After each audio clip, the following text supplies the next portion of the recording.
From the Sky News Centre, this is Paul Murray Live. Thank you, Sherry. The kindest way to hand over always puts a smile on my face. No matter what mood I'm in, instantly I've got a smile on my face because lovely Sherry is here each and every night before us. All right, we've got lots to get to tonight, including we're going to have a great big debate. We're looking forward to that in a few minutes' time. You can, as always, send me an email, paul@skynews.com.au. But I want to do something that the media rarely does, which is actually follow up on a story. Remember, last week we were all having a conversation about whether or not there should be a rock concert with a bunch of sort of dino rock acts like Alice Cooper, Blondie, Placebo, whether they should be able to have a rock concert in the middle of the Domain all afternoon on Anzac Day. You remember some of the reaction.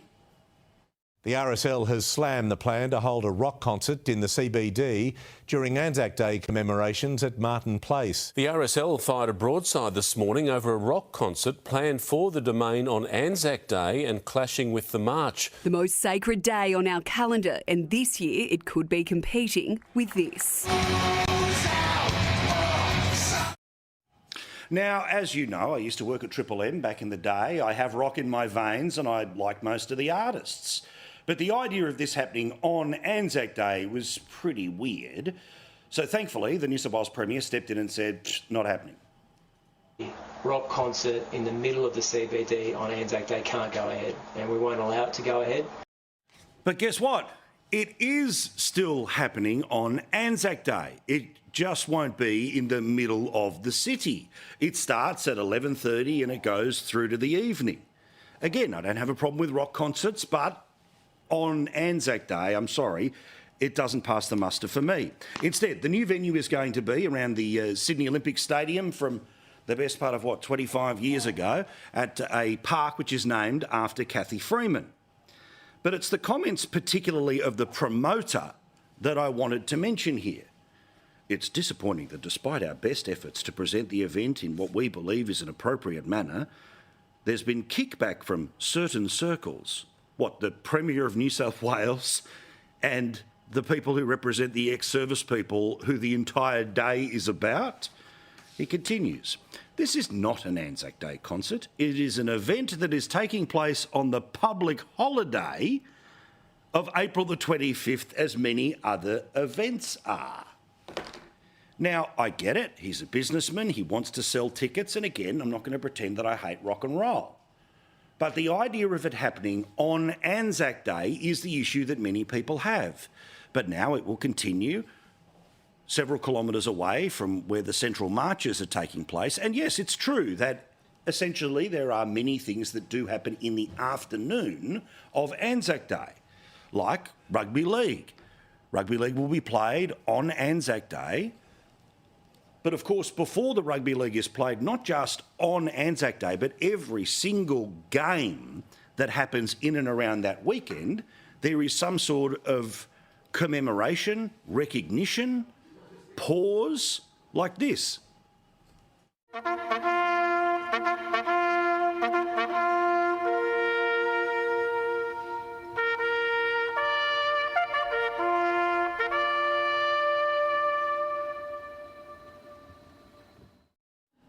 And even when 100,000 people in Melbourne go to the MCG, as they have for a long period of time now, to watch a traditional game, perhaps one of the most moving moments in Australian culture is when 110,000 people sit in absolute silence for 1 minute in commemoration of the day on which it is all happening.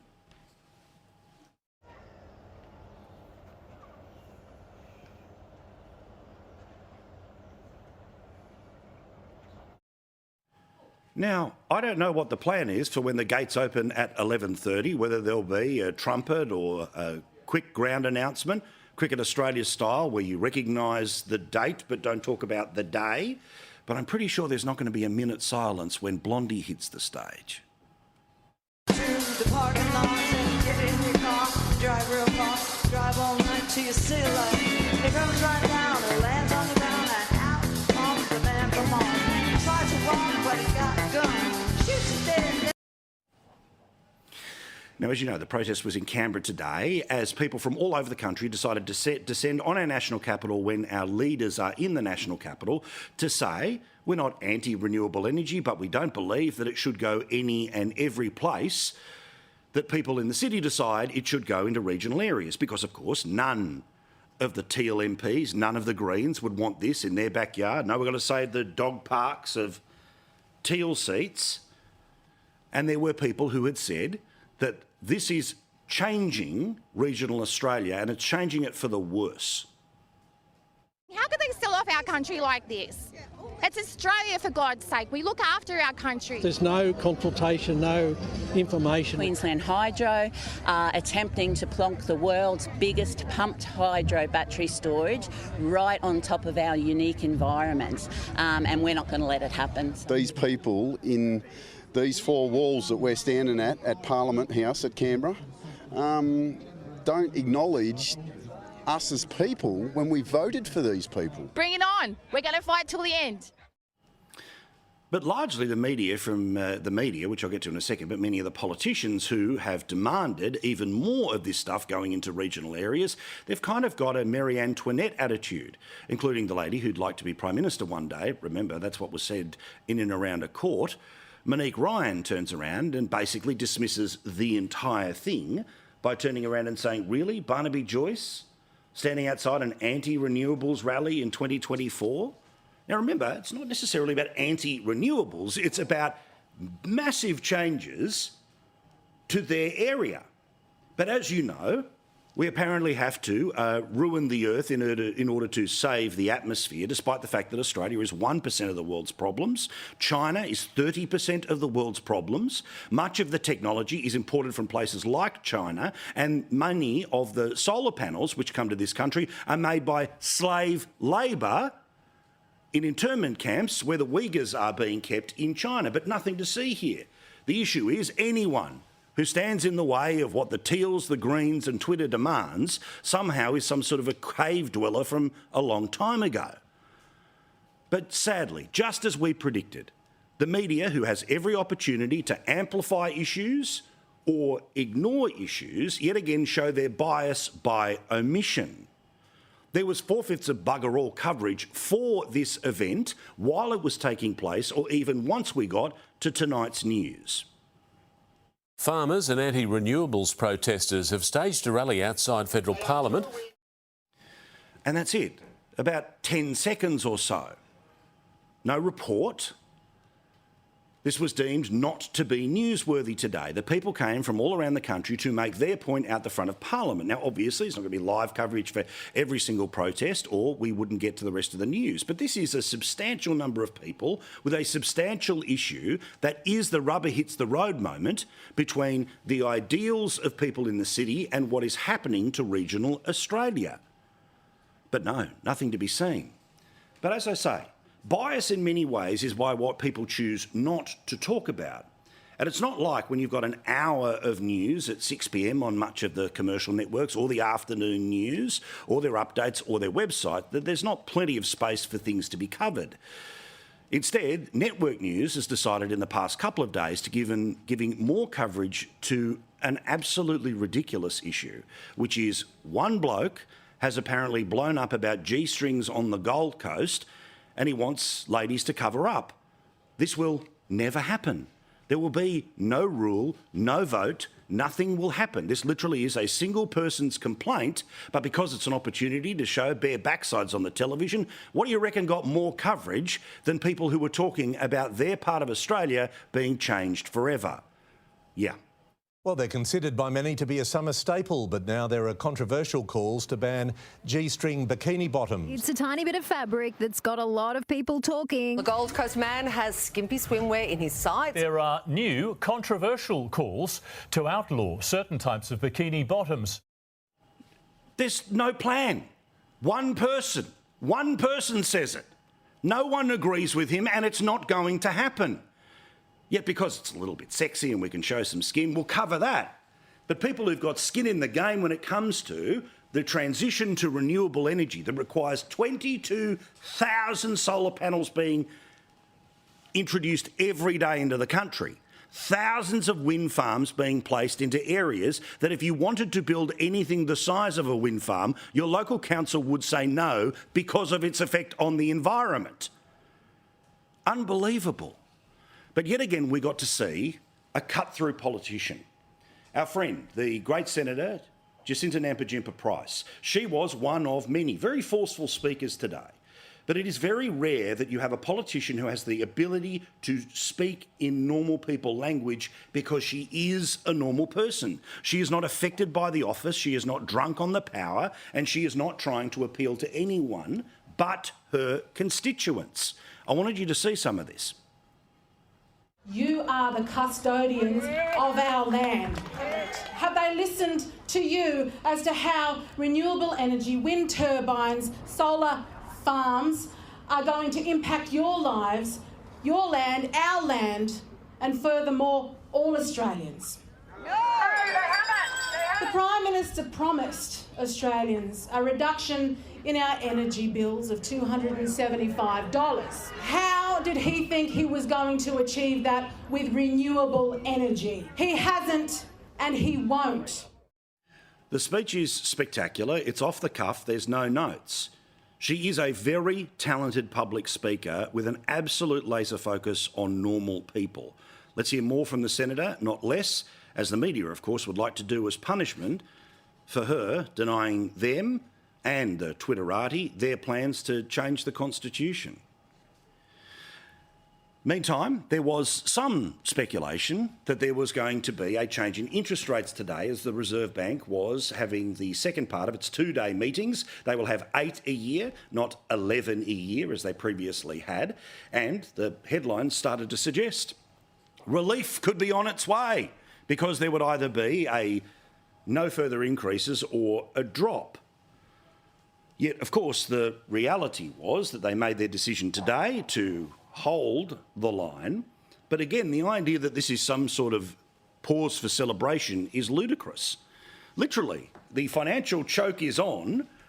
Lots of families, by their millions, are struggling. More than 3 million people need donations to have food on the table. Yet if we keep it at this level, it's apparently going to be amazing. Well, people are drowning financially at this level. So even if there is the beginnings of some sort of a reduction, well, the reduction's going to have to be pretty dramatic for people to actually see a change in their financial circumstances. But again, the rigging of the Reserve Bank, which is what this government has tried to do after what they did to Philip Lowe, the former governor, is that the Reserve Bank governor now, Michelle Bullock, his former deputy, has to come out and explain the decision. But just like the Bureau of Meteorology, or just like any other forecaster, they don't want to lock themselves into what they will do next month or the month after that or the month after that. So you end up with this scenario where, look, would we like to cut rates? Yes, but we'll have a look and double check about things. And remember, inflation and the target of 2 to 3% is the only thing we care about. We have made good progress. Absolutely, we've made good progress.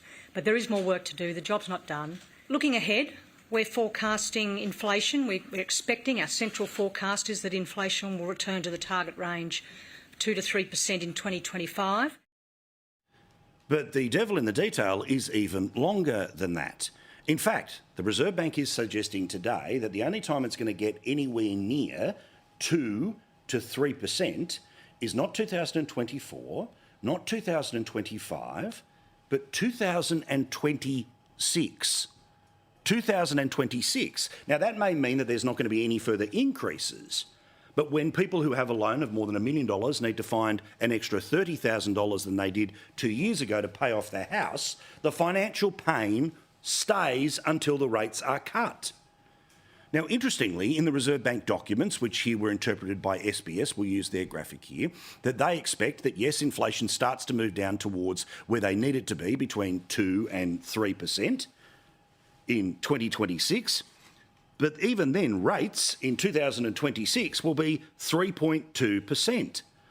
Now that is currently 75% of the increased payments that you are paying right now.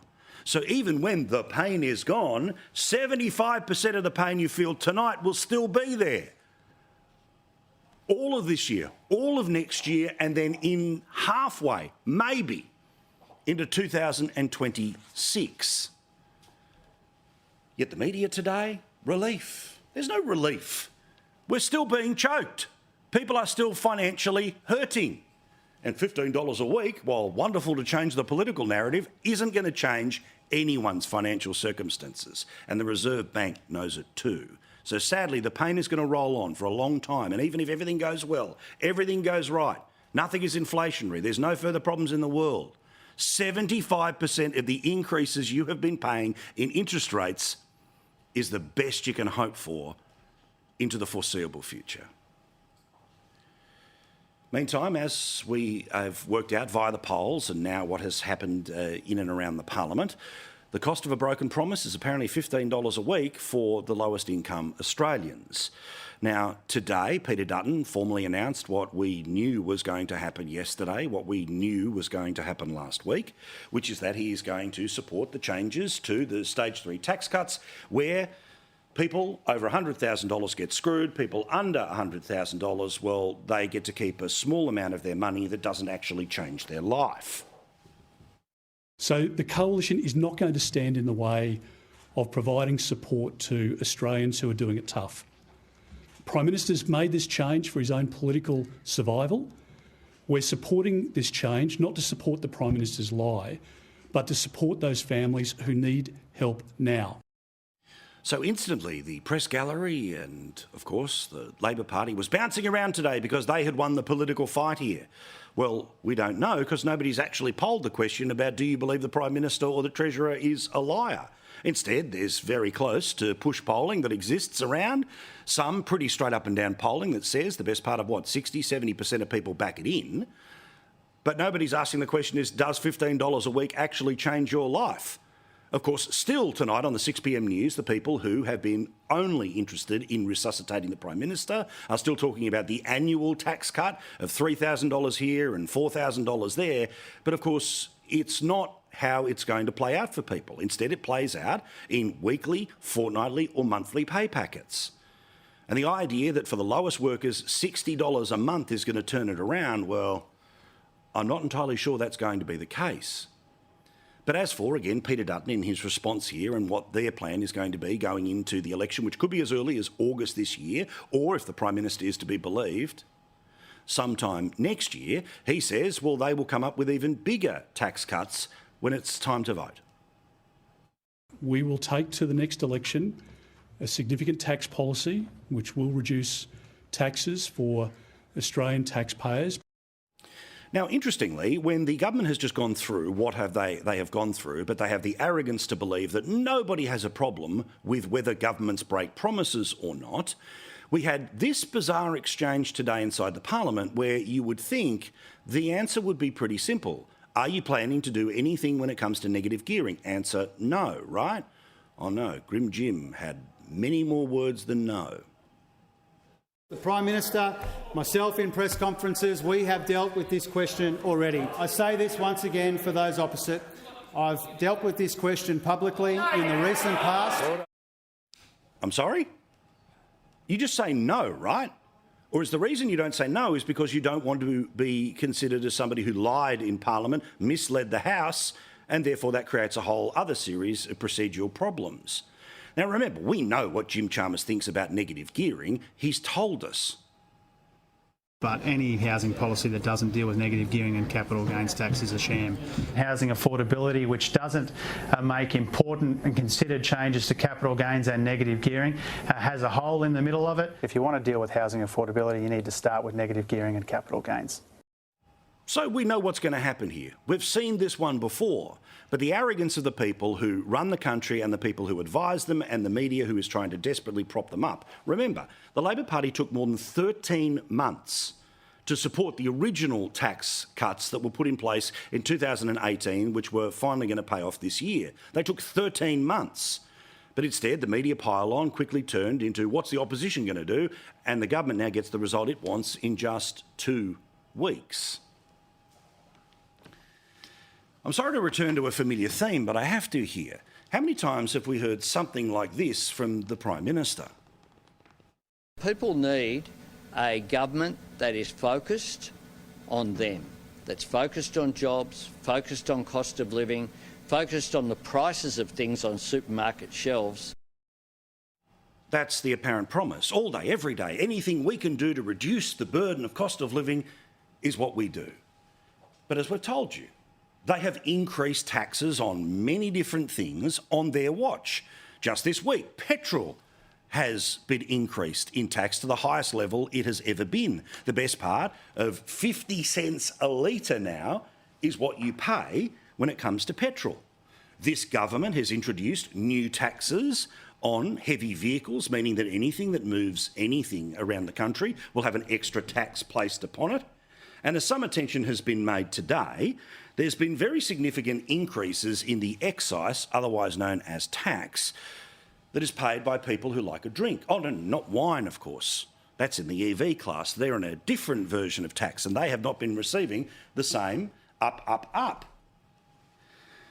But there was a pretty stark example about just how high taxes are when it comes to alcohol. Now, you know, I'm not a drinker, so I've never been able to completely finish or even start or even open this wonderful bottle of Bundaberg rum. Remember when we did our town there a few months ago? Well, this is literally Paul Murray's blend. It's 700 mils and it's 40% alcohol. It sits in my office as a lovely reminder of our time in Bundaberg. But guess what? 63% of this bottle, the cost of this bottle, when you pay for it, is tax. 63% of what you pay for this bottle is tax. And that's gone up by 15% since this government came to power. So forgive me, I will not believe a government that says they're doing everything they possibly can when it comes to cost of living while finding ways to increase tax, and charge you 63% of this bottle, 63% of this bottle in tax. There is only one federal politician that is willing to talk about this little system of excise where inflation goes up and therefore the taxation goes up as well. And it's the lady who was, of course, the KK killer at the last federal election, our mate Di Lee, the member for Fowler in Western Sydney, representing places like Cabramatta. She has said today, I call on the government to freeze indexation of insurances, university fees and on petrol and all other things that people need.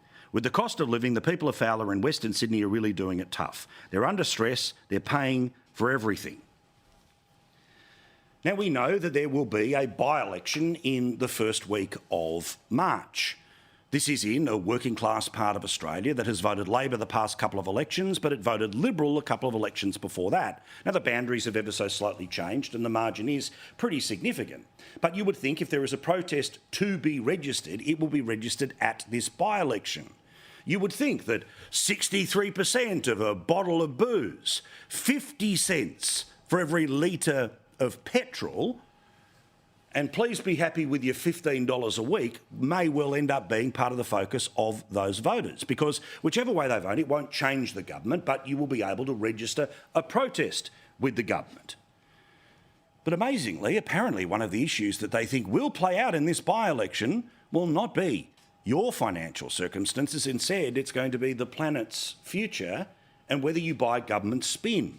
According to the Channel 9 newspapers, they say when it comes to the Dunkley by-election that things like EV policy will be one of the focuses of the good people of Frankston. I don't think so. But the popularity of Labor's new car emissions policy will be tested next month at the by-election in the blue-collar seat of Dunkley, with the government spruiking its fuel savings while the coalition claims it will push up the price of popular utes like the Ford Ranger and Toyota Hilux. So this bloke reckons that at the by-election, where cost of living is through the roof, the expectation from the Reserve Bank is the best case scenario by 2026 is that you'll still be paying 75% more than you were a couple of years ago before this government came to power when it comes to interest rates, that you will give a tuppence razoo about electric vehicle policies, and that anyone will be voting at all on the government's promise that if you buy a brand new car in 2025, or 2026 or 2027, you may well be able to save $1,000 on petrol. Oh, but that doesn't kick in until when? We know that by 2028 this will save average consumers on each vehicle each year over $1,000. Saving about $1,000 a year. Modelling shows that by 2028 Australians could be saving up to $1,000 per car per year. Yeah, in March of this year they are voting on whether you might save $1,000 if you buy a new car in 2028. It's almost enough to make a teetotaler drink, if you can afford the 63% of tax on this bottle of rum. God love your Bundy, God love your Bundaberg rum. Quick break, back with more. Straight into the debate, looking forward to this. Stephen Conroy, Michael Kroger, and when she's done in the Senate, the great Holly Hughes will join us after the break. This one's going to be fun.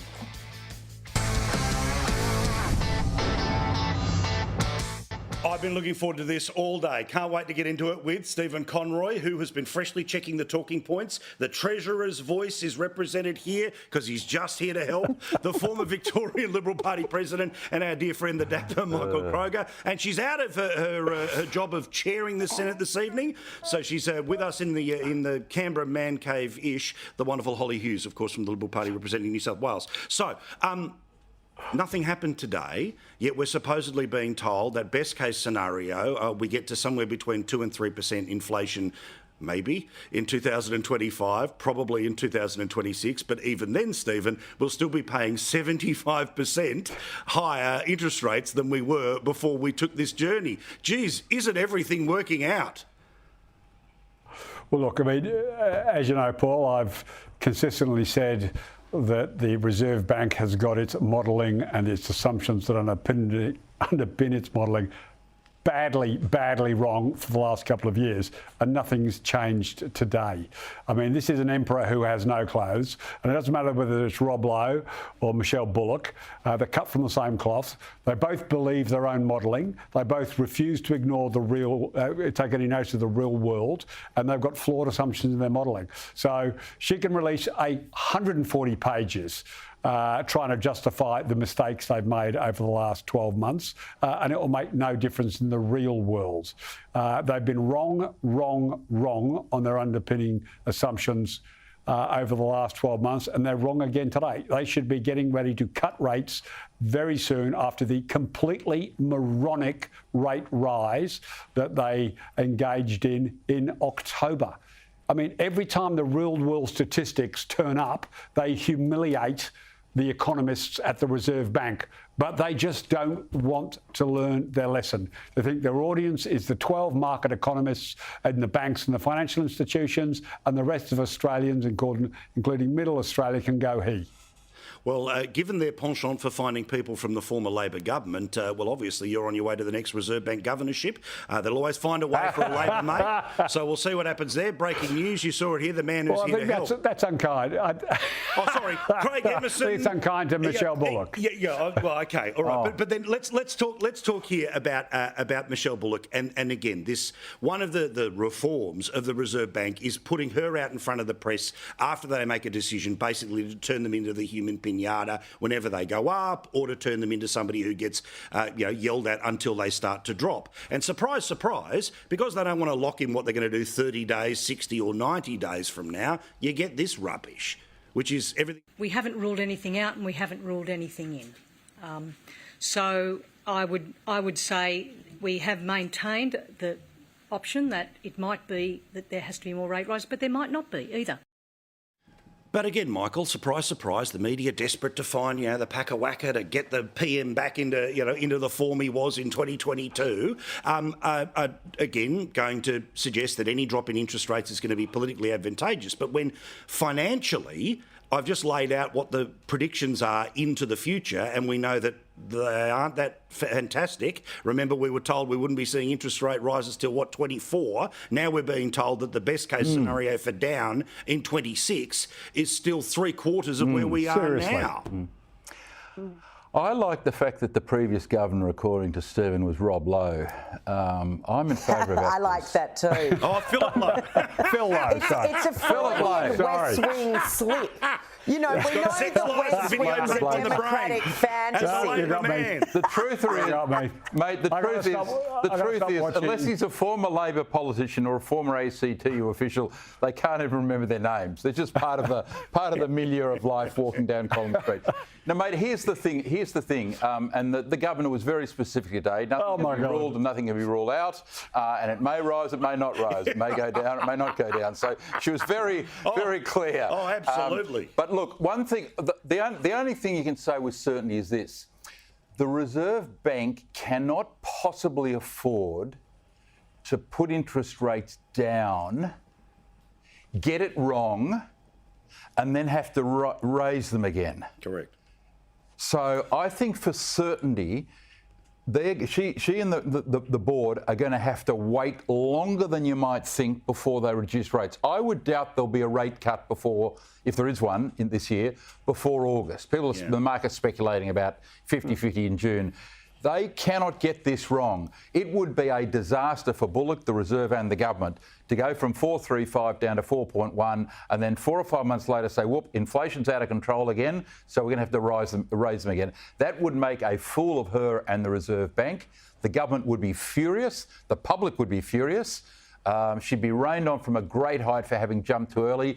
So they're going to wait longer than the market thinks. And my guess is, play this back in August, the first rate cut will not be before August if there is one. See, classy, right? The classy way is to say that you get rained on from height, right? The unclassy version is the one I was thinking. I was going, is he going to say that? No, he didn't say that because he's a classy guy. He's a classy guy. And a classy lady is, of course, Holly Hughes. So, again, we've heard plenty of people say, OK, here's the best case scenario for the Prime Minister politically, right? The tax cuts kick in July. Maybe they put back the $1,500 that they took off at the last election, sort of. So there's at the last budget. So there's a little sugar hit. Interest rates do come down by 0.25%, and then off to the election, the economy's amazing. Well, I say bring it on. I mean, if the reality is going to be that people's long-term in terms of the real world, long-term picture of interest rates is way higher than they used to be, then that's not going to be as politically advantageous as some of the smarty pants in that building may think it actually is. Because while they can spin the media and the media will cheer it on, you can't get people to vote against their own circumstances. No, and the thing is, I was listening to you in your opening address talking about the way that alcohol and that beautiful bottle of Bundaberg that you held up, was going to be 63% tax.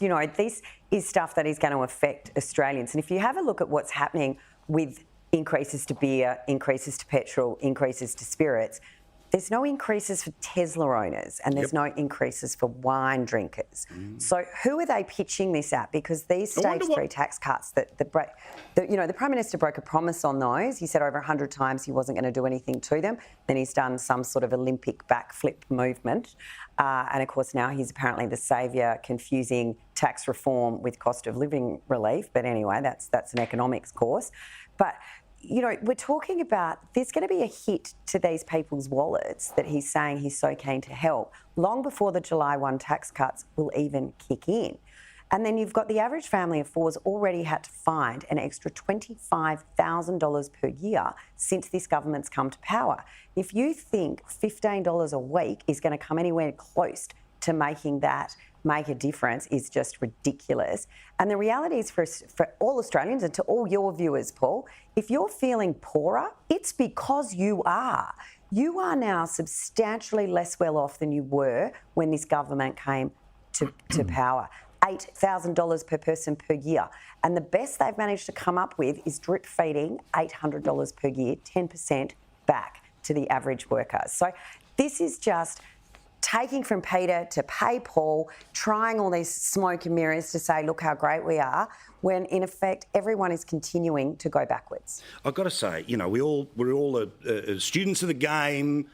Obviously, you're participants. I'm just simply the observer. But I've got to say, the set of stones on the government to put out for spinning that in 2028 you'll be able to save $1,000 worth of petrol. on the day they were about to increase petrol to now the best part of 50 cents per litre, and the media fell for it, was an extraordinary example of the control that they have and the relationships that they have. Because I've got to say, whenever anything's off in the never, you go, OK, mate, good luck, $1,000, fair enough. But the idea that Paul, this is what they were spinning gives you an idea about the circumstances in which we're having this conversation. Go, Michael. Mate, you've forgotten that it's not just the $1,000 you'll have saved by 2028. There's 4 years of that $275 in your power bill you'll have saved. There's another $1,100. Don't forget about that, mate. It's $2,100 in total, not $1,000. It's not, mate. Here's the other thing. That people forget about the interest rates, tax cuts, etc. Apart from you, mate, who remembers tax cut stage 1, the limo? Correct. Who remembers tax cut stage 2? You know what happens with tax cuts? People get them, and by about August, September, October, they're forgotten. Forget. They're just part of the million. They forget, and then it'll come to the election, and people are going to say, "This is the bloke that lied to me last time." You know, he lied to me last time. I'm not sure about him. That's what's going to happen. I mean, Albo can have a great day today and next month, and Jim can swan around, but people forget very quickly. No one remembers the low and middle income tax offset anymore. Forgotten. This will be forgotten too in 4 months' time. Yeah, that said, I mean, there was plenty of people and plenty of articles about people blowing up because, hang on, what happened to the $1,500 that I got last year? And I think this will be something that will be around. They got a tax bill, not a refund. There's something that will be coming around. I think it might be one of the surprises in the budget that will be coming up, which is potentially going to be heading it back to surplus. But again, let's talk around the politics here, where Bill Shorten, when he was the leader, Stephen, took 13 months to eventually back in what was announced in 2018. The Liberal Party now, in 2 weeks, has turned around and is going to back in these tax changes. Now, is this a sign that one side's allowed to drag the ball and the other absolutely has to come to it? Or is there a political reality here, which is that if you're the Liberal Party and you're the low tax people, you've got to get on board and you've got to get on quick? Because you could see the swagger in the Parliament today. So people like Joe Hildebrand are out there writing that, look, you know, the broken promise doesn't matter, they're all liars. Well, then what's the point of election campaigns? Because we only care about the dollars in the skyrocket. I just found it amazing. 13 months to back in the original plan. 2 weeks is the turnaround, and the media just turned within 7 days on what will the opposition do? Well, that's because they've got to vote on it in the next few days. So it's really simple in terms of when you're in government, you get an opportunity to put people's feet to the fire. And that's exactly where Peter Dutton is today. Now, I've sat in the shadow cabinet room in opposition for far too long. 11 and a half years I managed to be lucky enough to do the first time, and 3 years the second time before I retired. But you get awful choices and you've got to vote. You can't just hide. You can't get your friends in the media to run cover for you. You actually have to, as we say, put up your hand. So Peter Dutton has to put up his hand. And what we're seeing at the moment is the Libs trying desperately to pretend that they're not now breaking their promise, their solemn oath at the last election. Come on, Stephen. I mean, you've made it. You're voting for Labor's tax package. No, you're voting for it. And what's better taxes. It doesn't mean it doesn't suck. No, you're not. No, you're not. That you don't get to talk that rubbish when you look at the actual facts. Let me tell you what the options were. Stephen, the options are dealing with the coalition and us not standing in the way of a tax cut, or that we don't support this and we see the Labor Party go to the unicorn farmers in the Greens. I mean, Albanese, I think, slept through his economics degree. These guys were doing gender studies and basket weaving. They've never seen an economics book, let alone understand the basics of it. What the Greens would push through, what the Greens would have demanded would have hurt the Australian economy more than this is going to already. But what's going to happen? This isn't a tax break. Everyone's got to stop thinking that they're getting lower taxes. This new package being put forward by Albanese is going to generate $28 billion over the next 10 years. $28 billion. As I said last week, you and I talked about this your the weakest other day. Argument. 5 referendums your weakest a year, argument. Mate. Find a different one. 5 referendums a year. 5 referendums. It's a tax grab. As Albo said today, it is a tax grab. As Albo said today in Parliament, last week, killing aspiration. Peter Dutton said last week, let's have an election on this. Now he's voting for it. Why are we having the election? It's like, mate, it's humiliating. This is one of those days you just want to be over. And say that would be irresponsible. That is the first time since 2007 I have heard the coalition say, come and deal with us because it's worse to deal with the Greens on climate policy, on whether it's your whatever. Stephen, whatever. I know it's worse dealing with the Greens. I'm happy to have you with me in the Senate and listen to these unicorn farmers. They are out of control. Oh my goodness! Bob Brown and environmental. It is just destruction. Oh my goodness! Total destruction these guys would have. All right.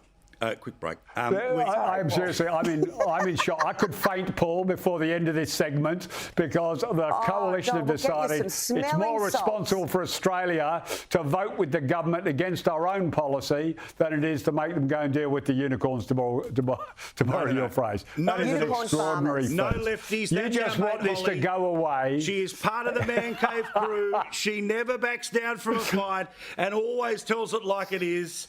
You know, it's not all bluster and bark. She's got focus, ideas, and she will achieve them. We need people like Holly in the Parliament, not just in the national debate. We love you, mate. Vote for her in a pre-selection. I couldn't agree with you more. The Liberals need Holly Hughes. All right, put that on the... Vote one, Holly. Yeah, put that on the card. All right, I'll quick put break. that on my brochure. Thanks, Dave. Live. More of this lot in a sec.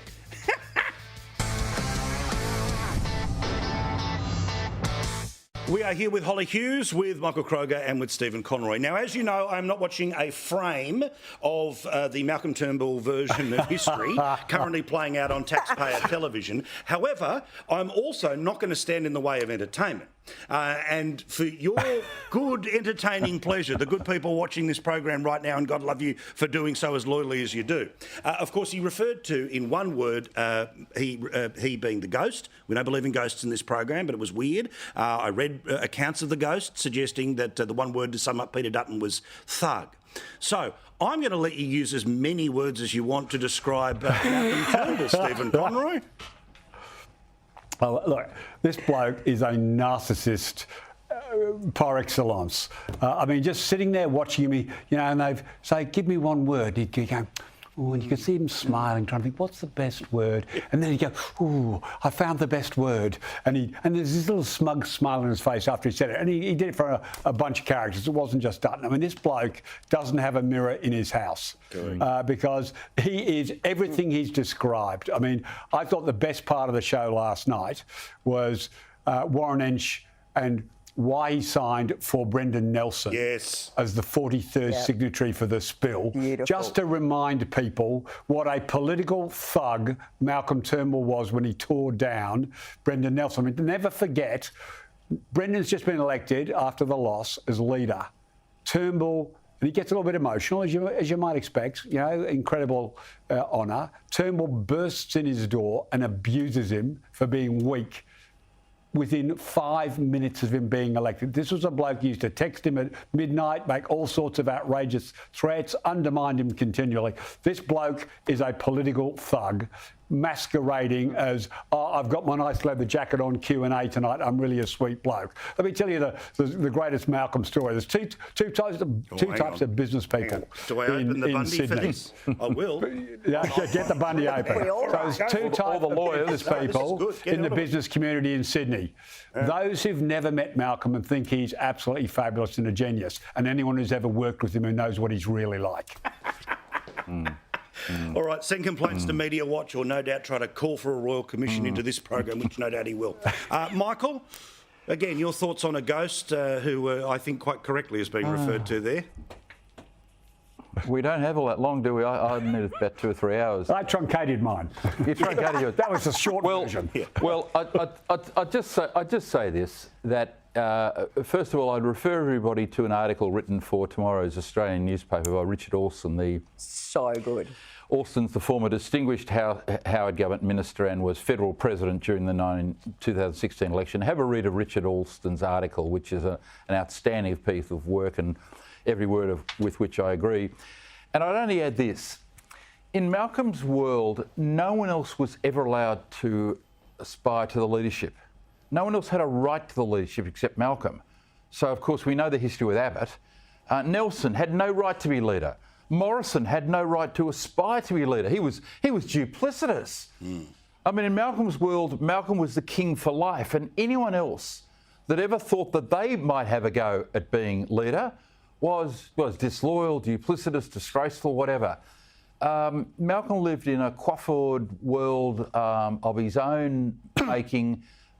He was delusional, and I'd simply say this, that the two people in the last 20 years who have not been of their political parties, but have been outsiders that came into a political party and became Prime Minister, Kevin Rudd and Malcolm Turnbull, and they share many of the same traits. They never understood their parties, their colleagues, their politics. Politics was all about them. But also that, and we all remember living it, right? Which was, if you set the standard as 30 news polls in a row, guess what happens when 38 news polls don't go against you? Sit around and as John Howard said, the leadership's the gift of the party room, which means they can take it away. He's the one who exposed himself with empty chairs, but no, we only talk about the Tony Abbott empty chairs, which is why, again, I've not wanted to venture back too into it, because the PTSD of trying to remember all of the BS and the revisionist history around all of it is perhaps a reason why Julie Bishop didn't turn up, because she'd have to remember what she actually did versus what she actually said in and around those times. Holly, would you like to associate yourself with any of the comments that have been made this evening? Look, I just want to say I want to back Krogs up here on Richard Alston's piece, and for anyone who's got the Australian online, it's already up and it is absolutely spot on. Michael and I were both on federal executive at that time, and when Richard Alston was the president.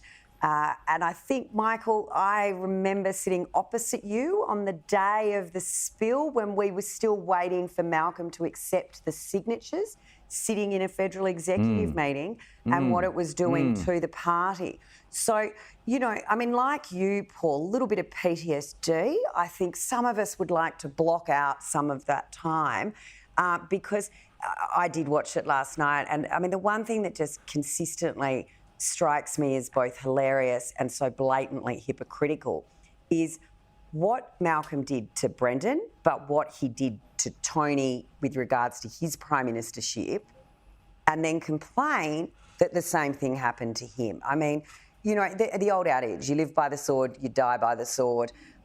Everybody knows that if you conduct yourself in a certain way, that there's a fair chance it's going to come back and bite you. But the fact that there can be such outrage that it happened to Malcolm, and you're right, how could anybody be leader other than him? It does nobody any service. The Liberal Party, the leadership is the gift of the party room, but the Prime Ministership, none of those people would have been Prime Minister if not for the Liberal Party. I think a little bit of graciousness would go a long way when it comes to some of these people, and certainly we did not see it on display from Mr Turnbull last night. All right, last paragraph of Richard Alston's piece, which is in the Australian newspaper tomorrow, but it's online right now, is the ultimate takeaway from the ABC program was that while others made many mistakes, with Turnbull it was always somebody else's fault. Humility is one Christian virtue he never understood, unlike John Howard, who did, and history will judge them accordingly. +1. Thank you, guys. Do appreciate it. We'll talk to you all again very, very soon. Thank you. All right, quick break. Back with more here on Paul Murray Live, about 5 minutes away from the late debate. Plenty to fire up with them, but a bit more from us before we're done. Sky News has got a brand new app. I would love you to get it. So I'm going to show you a QR code on the screen right now. If you can, pause or take a photo of that right now. You'll be able to download the brand new Sky News app where you can watch all the shows, all the content and so much more. And while you're there, you can sign up for a $5 subscription, which means you're able to show the content to people and go, hey, how good was Paul last night? Do me a favour.